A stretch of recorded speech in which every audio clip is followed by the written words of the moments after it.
sudah diverifikasi. Prosedurnya itu memiliki prosedur yang cukup rumit. Harus dicek dulu kebenarannya, benar apa tidak domainnya dan segala macam. Maka dengan penggunaan sertifikat palsu ini kita bisa membuat web palsu yang terverifikasi, yang terpercaya. Web palsu yang terpercaya. Oke, kita lanjut. Effortnya tahun 2004 sudah dilakukan break MD5 untuk mendapatkan ini adalah data yang palsunya atau sertifikat palsunya tahun 2004. Kurang dari 1 detik untuk mendapatkan collision 128 bytes, 1 PC. Tahun 2007 collisionnya 716 byte, itu kurang dari 1 detik, tapi plus ada PS3. Kita tahu PS3 itu memiliki OS sendiri ya, Control OS. Kita tambahkan di sini. Ternyata yang lebih besar ini 716 bytes, kurang dari 1 detik. Effortnya untuk mendapatkan collision seperti ini. Ini kita lihat, untuk menghasilkan suatu sertifikat digital palsu kita butuh 1-2 hari ya. PS3 ada peneliti di Belanda, dia mengklaster PS3 sebanyak 200. Ini rak PS, nggak dibuat buat main game, buat tag dia. Nah, dia butuh waktu 1-2 hari berhasil mendapatkan, istilahnya kita untuk mendapatkan sertifikat digital itu ada CSR, sertifikat signing request, itu menghasilkan 2 data yang sama itu dia butuh 1-2 hari. Memang butuhkan effort yang cukup besar. Cluster ini equivalent dengan 8.000 desktop CPU seharga 20.000 US dollar. Ya, kita tahu ya, dengan adanya teknologi parallel computing, mini komputer bahkan super komputer itu bisa kecepatannya atau kemampuan bisa dikalahkan dengan cluster tersebut. Teknologinya sudah seperti itu. Yang saya bilang tadi, kenapa kita bisa coba di rumah? Mungkin rekan-rekan kampus pernah rental PS itu ya, sewa PS aja gitu. Berapa sewa PS-nya, kita sewa sama 2 hari, kita kumpulkan gitu. Coba di rumah. Ini adalah peneliti aslinya. Ini adalah ahli-ahli kriptografi di sana. Ahli PS juga pastinya. Karena dia mau cluster PS, kan nggak mungkin dia cuma beli buat cluster buat main kalau udah stres. Oke, isu keamanannya ketika kita mendapatkan sertifikat palsu. Bisa kedetek apa tidak sih sertifikat ini? Kita lihat di sini. Ternyata dia tidak mudah direvokasi. Revokasi adalah ditolak oleh CA-nya, direvokasi. Jadi ketika sertifikat digital, kita punya sertifikat digital, kemudian ditolak oleh sistem, maka sertifikat digital itu tidak akan bisa digunakan lagi. Kalau di HTTPS, maka akan ditolak. Akses untuk ke web tersebut akan ditolak karena sudah melewati masa validitas atau direvokasi. Website itu memang belum tidak bisa diakses. Kemudian ada mekanisme OCSP, CRL, Certificate Revocation List. Itu adalah daftar-daftar sertifikat yang sudah ditolak oleh CA-nya. Dan OCSP ini adalah online sertifikat status protokol. Jadi sertifikat-sertifikat yang masih bagus, yang validitasnya itu masih memiliki jangka waktu yang lama, itu dilihat di sini, dicek. Ketika sertifikat ini memiliki validitas yang masih dalam batas waktu aktifnya, maka dia bisa dilakukan proses selanjutnya. Kenapa tidak bisa direvok? Karena di sertifikat palsu itu kita bisa setting, tidak ada URL yang memuat CRL dan OCSP. Jadi nggak bisa detect. Bahkan validitasnya itu bisa kita buat lifetime, unlimited lifetime. Oke, kita lihat data dan faktanya dengan teknik-teknik tersebut, bahwa sertifikat kita itu bisa kita palsukan dengan collision private version collision tag. Kita lihat datanya sini. MD5 sudah dikerjakan tahun 2004. Pemasukan sertifikat digital yang menggunakan MD5 itu sudah berhasil dilakukan di Belanda tahun 2007-2008, akhir 2007-2008. Kejadian terparah adalah tahun 2012 kemarin. Malware claim websitenya itu dikuasai, bahkan dialihkan ke web server yang tidak diketahui sampai sekarang siapa pelakunya. Kemudian sekarang saat ini ketika MD5 sudah bisa di-crack, maka semua CA di dunia berganti menjadi SH1. Silakan coba dicek di https web yang Anda pernah buka, dicek sertifikatnya di situ. Algoritmanya pakai apa? Masih SH1 RSA encryption seperti tadi. Kita lihat di datanya. Tahun 2005 SH ini sebenarnya sudah bisa dipecahkan secara teori masih. Ada teori kriptoanalis itu bisa dipecahkan. Website kita ya sama karena kita menggunakan CA di luar, ya kita ngikuti peraturan mereka. Ketika mereka menggunakan, kamu menggunakan SH1 RSA, ya udah kita menggunakan itu, kita bisa request. Kalau kita request, ada cost yang harus kita berikan lebih. Nah, ini hanya seperti ini. Kata Sarah tadi paranoid, saya juga paranoid di sini. Kita analogikan adalah MD5 sampai kejadian terbesarnya. SH1 bisa dipecahkan 2005. Kemungkinan tahun 2009 kemarin itu sudah dilakukan pemalsuan sertifikat digital dengan SH1. Paranoid saya seperti itu. Dan kemungkinan juga 4 tahun kemudian dari sini 2008, 2012 4 tahun ya. Sisi 4 tahun 2013 mungkin sudah ada web server atau server untuk update segala macam yang sudah diserang oleh malware. Itu paranoid saya seperti itu. Dengan kita ambil contoh ini. Percaya atau tidak, kita tunggu hasilnya. Seperti Pak Nur kemarin bilang, kita tidak harus kita harus nunggu dulu kejadian baru kita beraksi. Jangan sampai seperti itu. Kita harus antisipasi dulu. Ketika kejadian tersebut terjadi, barulah kita benar-benar sudah menyiapkan segala macam. Seperti kemarin aku bilang, mempersiapkan 10 tahun yang lalu gitu ya. 10 tahun yang lalu akan kejadian seperti ini dan benar kejadian. Nah, kita juga perlu mengantisipasi seperti ini. Sudah kejadian MD5 ini sudah terjadi seperti ini. Nah, sekarang kita sudah banyak menggunakan SH1. Dan kemudian kejadian ini juga berulang gitu. Lalu pertanyaannya, apa kita untuk saat ini tetap menggunakan SH1 saat ini? Ya, kita perlu antisipasi, jangan gunakan SH1 lagi di sini. Kita bisa melihat standar-standar kriptografi yang sudah secara internasional sudah dipublikasikan. Rekan-rekan bisa lihat di kleng.com. Di situ ada standar-standar kriptografi, algoritma kriptografi dari ada kurang lebih ada 6 sampai 7 standar internasional. Kita juga mengacu pada standar internasional. Kadang-kala kalau kita membuat standar nasional direndahkan itu. Udah ada standar internasional, kenapa enggak lebih memilih standar nasional? Nasional lebih tinggi nah gitu. Mindsetnya orang-orang kita kan masih seperti itu gitu, untuk melakukan yang internasional. Nah, kita juga bisa membuat standar sendiri yang lebih ketat. Ini contoh seperti ini. Saya ambil dari NIST, standar NIST. Ini adalah waktu yang dianggap aman digunakan algoritma ini. Tahun 2010 algoritma yang aman digunakan ini bisa aman. Tahun 2011 sampai 2030 kira-kira yang masih aman kita gunakan adalah algoritma ini, asimetrik RSA 12008 atau yang elliptical 224 Hashia itu dari 224. Dari standar ini untuk tingkat keamanannya, lama waktu keamanannya itu SH1 sudah tidak direkomendasikan di sini. Kita bisa lihat di sini. Artinya ya, kalau kita mau mengacu pada standar ini, maka untuk saat ini kita tidak perlu menggunakan SH1 karena SH1 sudah di sini sudah tadi di standar yang awal itu sudah rawan, di sini sudah digunakan. Nah, ini kita bisa jadikan acuan. Perkembangan selanjutnya misalkan untuk tahun 2030 kita menggunakan yang ini. Karena kita yakin bahwa teknologi akan terus semakin canggih. Ya, tadi kita tidak serta-merta langsung kita ambil ini, algoritmanya ini yang tinggi aja. Kita perlu mempertimbangkan itu. Pertama, perkembangan teknologi. Asumsinya seperti ini.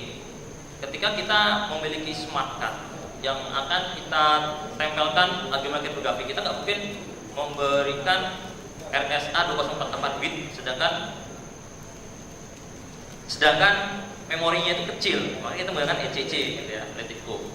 Kebutuhan pengguna, kalau kebutuhan penggunanya cukup untuk ini aja, misalkan ya kita kasih yang sesuai kebutuhan pengguna saja, nggak perlu memberikan yang lebih gitu, akan membazir. Interoperabilitas, kalau kita misalkan ingin berkomunikasi dengan website internasional, ya kita mau nggak mau harus menggunakan protokol yang sama dengan mereka. Tapi kalau kita hanya ingin komunikasi internal aja, satu wilayah Indonesia aja, ya kita bisa menggunakan algoritma kita sendiri sebenarnya. Jadi kita antisipasi. Maka saya merekomendasikan, menyarankan bahwa untuk algoritma hash yang digunakan untuk sertifikat digital, jangan gunakan salah satu lagi. Minimal 224, tapi ini nggak nge-trend ya, kurang ini ya. Tapi yang lebih banyak menggunakan SA256.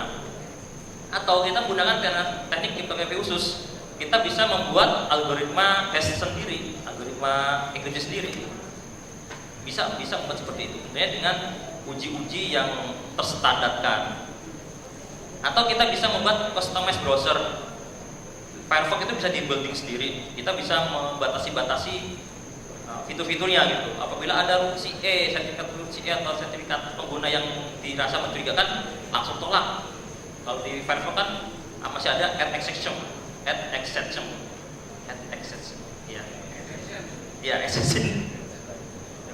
Ya, bisa masih ada seperti itu. Kita bisa langsung menolak, bisa.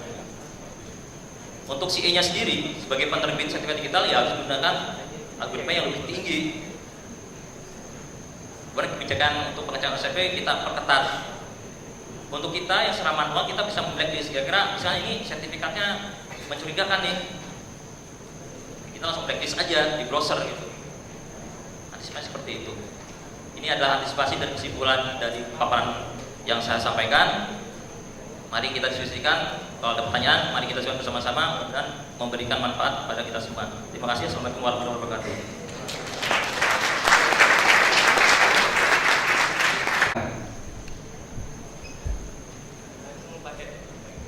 Assalamualaikum warahmatullahi wabarakatuh. Bismillahirrahmanirrahim. Perkenalkan, nama saya Furqan. Saya ingin bertanyakan ya tentang ini, kelihatannya sangat seru sekali. Apa itu tentang sertifikat yang dimana itu seperti kayak KTP kita.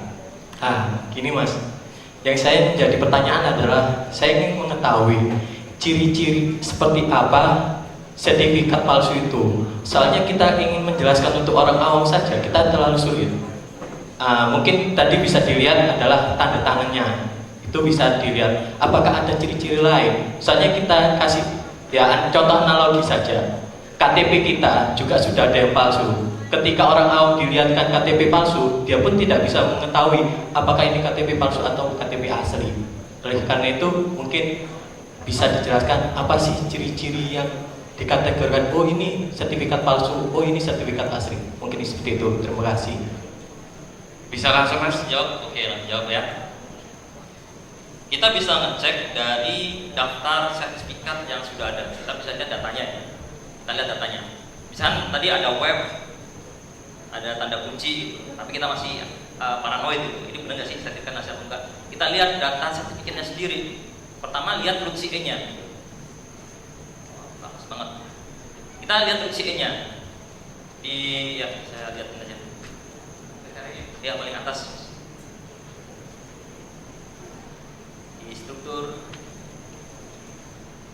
Ya, boleh akan atas ini. Oke. Shift F5. Kita bisa lihat di situ. Pertama kita lihat root CA-nya.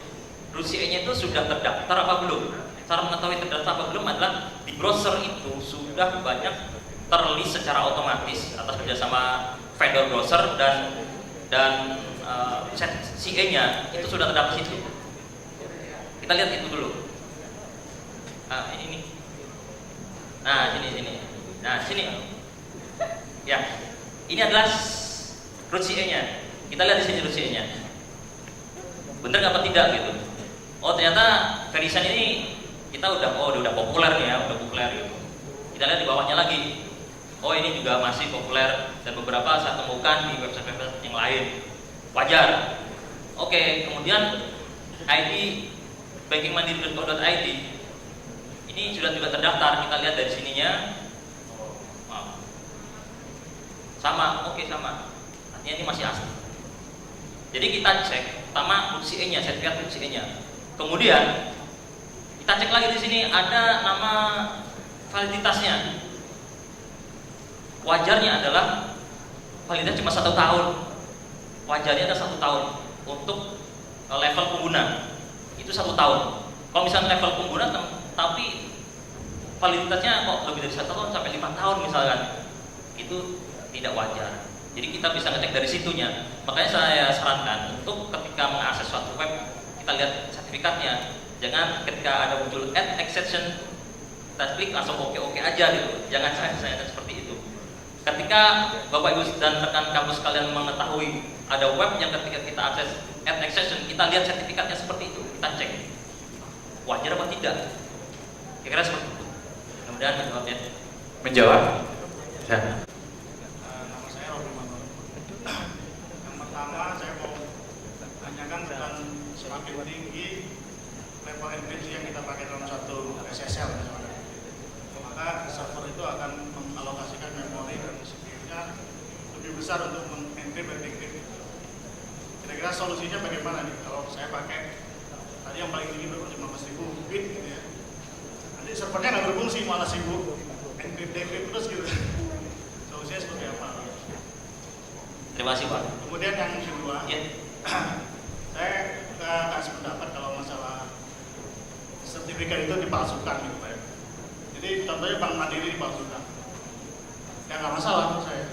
Karena kan kalau kita beli sertifikat itu ada validation domain gitu ya, yang akan dicek. Maka CE itu nggak akan membuat bahwa domain tertentu itu valid gitu. Kalau saya beli CE benar ya. Itu yang pertama saya nggak setuju. Itu yang kedua, masalah validation time ya. Kalau saya beli sertifikat, saya beberapa kali beli sertifikat itu nggak cuma setahun Pak. Saya bisa beli yang 3 tahun. Jadi kalau mau bilang lebih umumnya setahun, saya nggak sepakat. Karena di si authority itu dia menawarkan juga sampai 3 tahun. Masalahnya harganya itu mahal. Oke. Masih Pak. Masih jawab ya? Silakan. Iya. Tadi ada sudah tentang pertimbangan Pak, yang pertimbangan. Jadi apakah kita serta-merta akan menggunakan algoritma yang lebih tinggi? Tapi kan pertimbangannya adalah teknologinya tadi. Kita lihat dulu apa teknologi yang kita punya sudah mendukung apa belum gitu. Kalau misalnya mendukung, ya kita lakukan seperti itu. Kalau teknologinya itu mendukung tapi kita menggunakan SH1 yang paling bawah kan useless. Kalau misalnya teknologinya sudah mendukung, nama tidak kita gunakan. Saya pernah berdebat sama seorang konsultasi. Dia menggunakan algoritma RSA 1024 untuk enkripsi data. Mungkin untuk para ininya, kok enkripsi data gitu. Datanya berapa besar? 2 giga. 2 giga untuk enkripsi data dengan RSA. Itu kan sangat tidak wajar menurut saya. Secara teori, secara para pakarnya itu menjelaskan bahwa RSA itu tidak cocok digunakan untuk enkripsi data, tapi itu tetap enkripsi data dengan RSA 1024. Alasannya kenapa Pak? Saya punya teknologi bisa enkripsi data cepat walaupun datanya 2 giga dengan RSA. Nah dia tanya seperti itu. Maka artinya apa? Maka saya sarankan ketika memang teknologi kita itu mencukupi, ya kita lakukan. Tapi kalau tidak mencukupi, ya kita harus membentengi dengan hal-hal yang di luar itu. Sertifikat kita, wah ini udah teknologi kita sudah memungkinkan untuk lebih tinggi lagi gitu. Ya kita bentengi yang di sisi lain Pak. Kemudian yang kedua tentang pemalsuan sertifikat digital. Nah, kelebihan dari prefix chosen adaptive attack gitu, kita bisa menentukan, kita bisa menghindari apa-apa yang diperiksa oleh CE-nya. Itu yang kita takutkan seperti itu. Misalkan untuk serial number itu pasti terdaftar di CE-nya. Di teknik ini kita itu memprediksi serial number selanjutnya itu apa. Tentunya kita berkorban dulu Pak.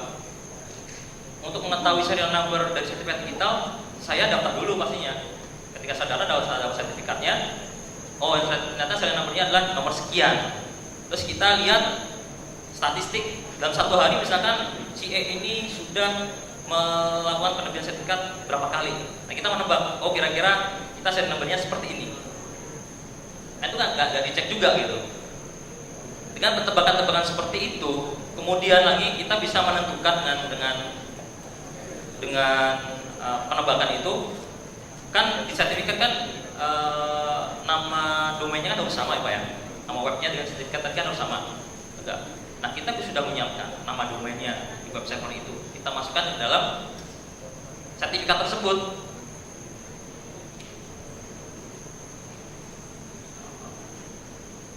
Untuk perjelas. Oke.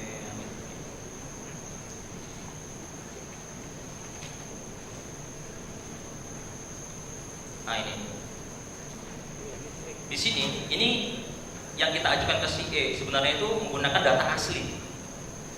Nah di sini kita bisa memanipulasi, kita persiapkan manipulasi dari menghilangkan OCSP URL sehingga ketika sertifikat ini diverifikasi dia tidak ngelis ke URL di OCSP untuk mengecek apakah sertifikat ini asli atau tidak, aktif apa tidak, bagus apa tidak, good, not good, atau revoke.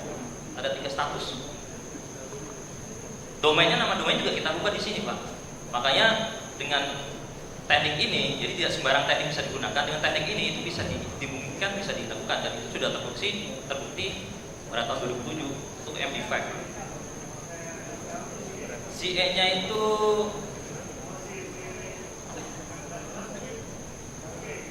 CA-nya itu Verifax Pak, Verifax CA, Verifax CA. Bukan Verisa. Betul Pak. Nah betul. Inilah tantangan kita Pak. Ketika di Indonesia nanti sudah banyak muncul CA ini harus memiliki kebijakan yang melindungi penggunanya gitu. Apakah lebih ketat, spesifikasinya bagaimana, sehingga pengguna itu bisa milih. CA ini ternyata spesifikasinya kok nggak bagus itu. Saya nggak mau pilih ini. Tinggal saya pilih CA yang spesifikasinya lebih tinggi gitu. Untuk kasus yang Verisign belum menemukan. Jadi yang mungkin bisa dipercaya gitu Pak ya. Nah, bisa dipercaya. Betul Pak. Iya. Betul Pak, betul. Makanya dengan teknik ini, sini Pak, paranoid saya itu di sini. Jadi kita walaupun untuk bikin CA itu perlu dengan aturan-aturan untuk jadi CA, di kita juga ada, nanti kita jelaskan. Untuk jadi CA itu harus diverifikasi dulu segala macam, distandarisasi dengan ISO 2019 segala macam gitu kan. Dengan ini kita menambahkan CA bit. Jadi sertifikat ini sebagai CA itu kita sudah bypass itu Pak. Sudah bypass prosedur itu gitu. Karena sertifikat ini sudah CA, dan kita buat server CA-nya aja. Yang sangat tepat seperti itu. Sudah ya Pak. Yang kedua belum. Ya. Terima kasih. Terkait dengan sertifikat, untuk memahami sertifikat palsu dengan yang asli tadi, ini kita berbicara untuk masyarakat awam Pak. Jadi ya untuk saya sendiri terus terang aja belum tahu persis untuk prosedur untuk mengetahui itu website yang asli atau tidak itu untuk dengan melakukan akses tadi.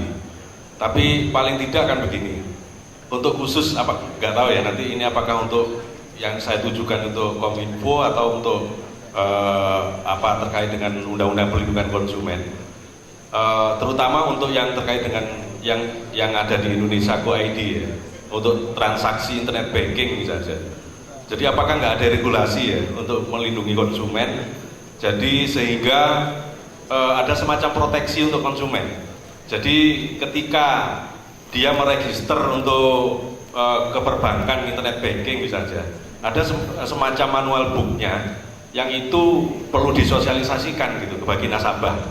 Jadi selama ini kan kalau kita mau register ke internet banking itu kita kan main tadi ya pokoknya yes kalau di. Nah ini kan bisa keliru juga ini. Nah ini terutama perlu sosialisasi saya kira. Apakah itu dalam bentuk regulasi, dalam bentuk perundang-undangan terkait dengan konsumen. Tapi kalau konsumen sudah merasa dirugikan, uang akan hilang dan proses akan lama juga dan prosesnya akan nggak bisa selesai gitu. Terima kasih. Terima kasih Pak. Memang ada aturannya. Mau 1 tahun, 2 tahun, 3 tahun bisa. Kita bisa lihat dari setiap CA itu memiliki sertifikat policy dan certification practice statement. Itu bisa dipublish Pak. Ada yang mempublish, ada yang tidak. Jadi publish itu kita bisa lihat ada aturannya di situ untuk level pengguna masa berlakunya berapa tahun. Untuk level perusahaan masa berapa tahun. Ini berapa tahun. Untuk CSD ada berapa tahun. Di situ ada dokumennya, lengkap di situ. Kita bisa mencocokkan dengan data yang dia punya, dokumen itu yang kita punya. Misalkan ini web ini kan level pengguna. Ternyata validitasnya kok nggak sesuai dengan yang di dokumennya dia sendiri gitu. Artinya apa? Nah ini di tengah jalan ada orang yang mencoba-coba untuk memasukkan sertifikat kita. Verisign itu punya sertifikat positif, publish Pak. Bisa dilihat nanti di internet ya, Verisign itu bahasa itu sertifikat policy yang di situ sudah ada ukuran-ukurannya untuk level pengguna itu masa berlakunya maksimal berapa tahun, perusahaan berapa tahun. Nah itu bisa matching di situ. Itu untuk apa? Untuk mengantisipasi bahwa sertifikat itu palsu atau tidak bisa dari situ untuk masa validitas Pak. Demikian Pak. Oke. Ini betul Pak. Terima kasih atas masukannya. Mungkin nanti kita koordinasikan dengan Bapak sekalian untuk sosialisasi gitu. Tapi ada salah satu mungkin yang namanya kita juga melakukan pengembangan perangkat lunak Pak melalui sertifikat digital. Memang seharusnya harus ada standar operasinya ya, ada petunjuk operasionalnya itu seharusnya bagaimana. Itu yang baik adalah seperti itu. Aplikasi-aplikasi yang seharusnya yang tidak umum untuk orang awam itu seharusnya ada petunjuk operasionalnya. Salah satunya itu Pak, harus ada petunjuk operasionalnya. Kalau bisa tidak ada, bisa minta, bisa request ke bank itu, bisa request seperti itu. Yang kedua dari pengembang sendiri Pak, dari pengembang sendiri itu ya pengalaman kami itu kita juga melakukan transfer knowledge kepada pengguna yang kira-kira awam itu dari awal Pak. Bisa kita melakukan aplikasi berhubungan sertifikat digital, tapi penggunanya itu tidak berhubungan langsung dengan sertifikat digital, dia hanya klik aja Pak.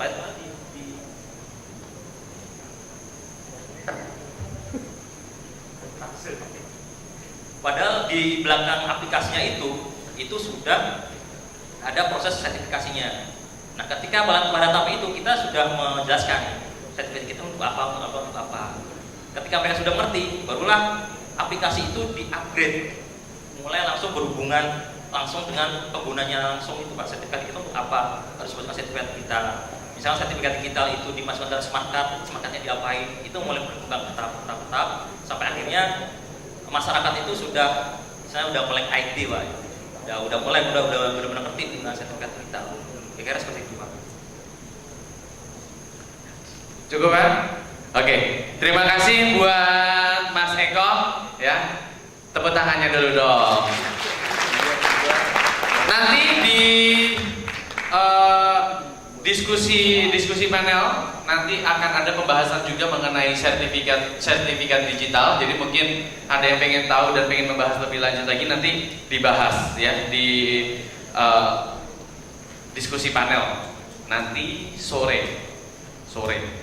Oke, berikutnya kita akan membahas mengenai aplikasi pengamanan komunikasi suara era digital pada OS Android ya, yang menggunakan VIA. Sebelumnya, Assalamualaikum warahmatullahi wabarakatuh. Sebelumnya mungkin presentasi itu yang paling enak awal-awal ya. Jadi kalau jam-jam segitu tuh biasanya jam krusial gitu. Matanya biasanya udah setengah tiang gitu ya. Tapi nggak apa-apa. Pertama-tama saya ucapkan mohon izin kepada seluruh pejabat struktural beserta staf Dekominfo, kemudian mohon izin pada seluruh sivitas akademika Universitas Airlangga, dan terima kasih kepada seluruh komite Desekom atas terselenggaranya acara ini dan memberikan kesempatan saya untuk berbicara di depan sini.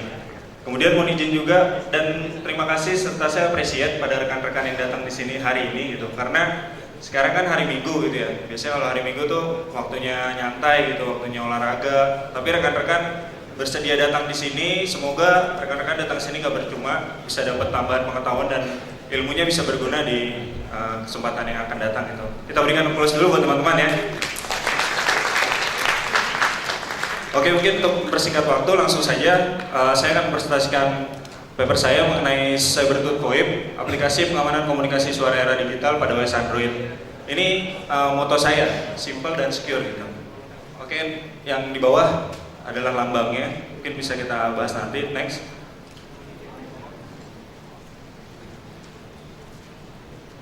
Ya, ini mungkin ada pepatah kalau nggak kenal maka nggak sayang gitu ya. Jadi saya memperkenalkan diri dulu. Nama saya Sandro Wido Kristanugroho, panggilan saya Sandro atau Edo. Saya lahir di Jakarta tanggal 1 Juni 88. Mungkin ada yang seumuran, ada banyak juga yang lebih muda. Hobi saya membaca buku. Nah, ini sebelum banyak yang nanya saya kasih tahu aja, status saya masih single gitu. Kali aja ada yang mau daftar. Bercanda ya. Ini mungkin beberapa foto kegiatan saya. Tuh. Kemudian ini juga sedikit momen, saya pernah ketemu Bang Dedi, Bang Dide waktu saya jadi mahasiswa dulu ya. Saya masih tingkat 2, Bang Dedi. Ini 4 tahun yang lalu kurang lebih ya. Kemudian ini waktu saya presentasi di Descom tahun 2011. Kalau masih kurang sebenarnya masih banyak ya foto-foto saya yang lain gitu. Oke, mungkin itu untuk intermezzo aja awal-awal ya, daripada nggak ngantuk. Mungkin untuk outline ada pendahuluan, ancaman dan hambatan, CyberTooth VoIP sebagai solusi, semua mengenai CyberTooth VoIP dan juga pengembangan selanjutnya serta penutup. Di pendahuluan, saat ini komunikasi merupakan bagian melekat bagi seluruh manusia dan tidak dapat dipisahkan gitu. Kalau dulu mungkin zaman sekarang ya, kita prefer ketinggalan dompet daripada ketinggalan handphone gitu. Karena kalau ketinggalan dompet mungkin pernah dibahas juga sama Pak Tifatul gitu, kita bisa minjem uang gitu, tapi kalau ketinggalan handphone ya bisa mati kutu gitu, nggak bisa update status, nggak bisa nelpon, nggak bisa ngecek Twitter, nggak bisa BBM-an gitu ya. Jadi itu udah melekat gitu secara kita sadari maupun tidak sadari gitu. Pasti kita punya gadget dan pegang gadget gitu. Kalau kita lupa pasti ada yang missing gitu, kayak kehilangan sesuatu lah gitu. Kemudian dalam berkomunikasi, seorang kerap mengirimkan pembicaraan, pesan maupun messenger ataupun file rahasia tanpa diamankan terlebih dahulu. Nah, ini mungkin terkait dengan security awareness ya, sehingga dapat dengan mudah disadap atau diketahui oleh pihak yang tidak berwenang. Tadi mungkin baru saja kita bahas tentang sertifikat digital ya.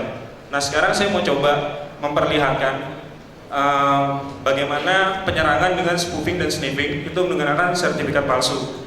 Bisa diklik. Oke, di zoom, sedikit di zoom.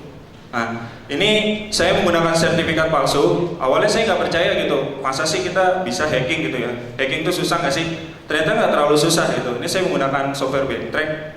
Mohon izin mungkin jangan dipraktekkan secara ilegal. Kalau misalkan ada yang punya dendam atau apa, jangan dipraktekkan secara ilegal. Ini jadi contohnya ya.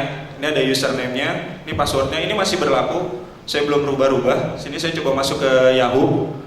Itu username-nya ini, password-nya ini, dan ini dia login ke Yahoo gitu.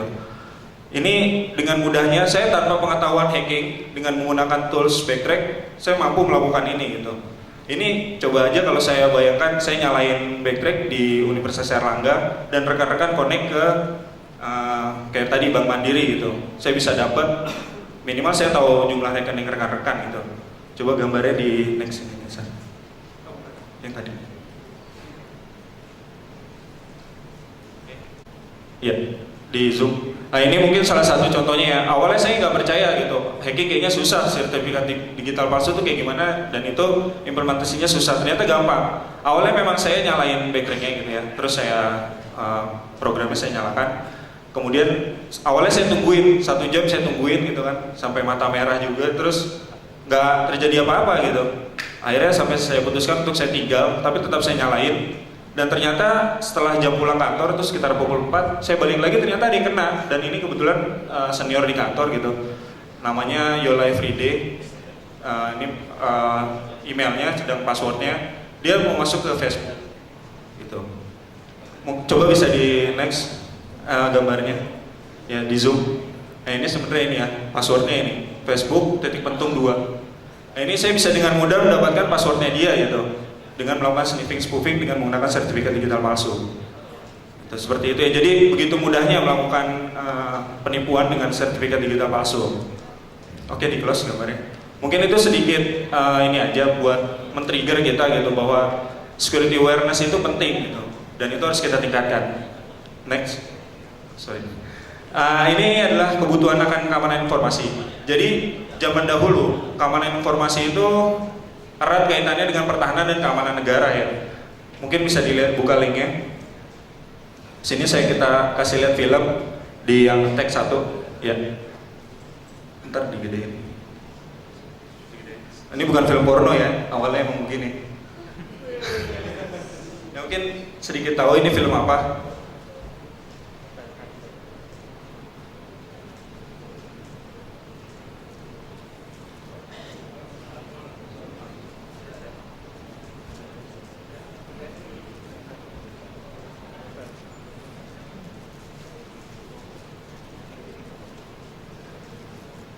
Nggak masalah sih, sebenarnya esensi suaranya nggak apa-apa kalau misalkan emang nggak ada. Jadi ini adalah benar, ini film Pearl Harbor. Ini adalah kejadian nyata Desember tanggal 7 tahun 1941 waktu Perang Dunia Pertama ya. Orangnya Perang Dunia Kedua, maaf, sejarah saya jelek soalnya. Oke, ini intinya yang mau saya ceritakan adalah Jepang itu melakukan serangan nekat gitu. Mereka memberi nama serangan ini sebagai kamikaze attack, sedangkan Amerika memberi nama ini sebagai Project Eagle gitu. Ini Jepang memporak-porandakan Pearl Harbor, pangkalan militer milik Amerika di Hawaii. Itu pada tahun 1971 gitu. Mungkin cukup, takut ini kelamaan. Oke, kita coba di yang ini, bukan lagi, di yang ketiga.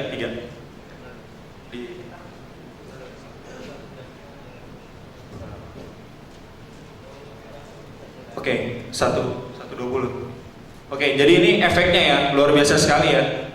Mungkin siap-siap di pause di 1:37 kalau nggak salah. Ini yang mau saya gambarkan nanti adalah di sini gitu. Ini adalah efeknya sangat luar biasa. Amerika begitu disegani tapi bisa hancur lebur oleh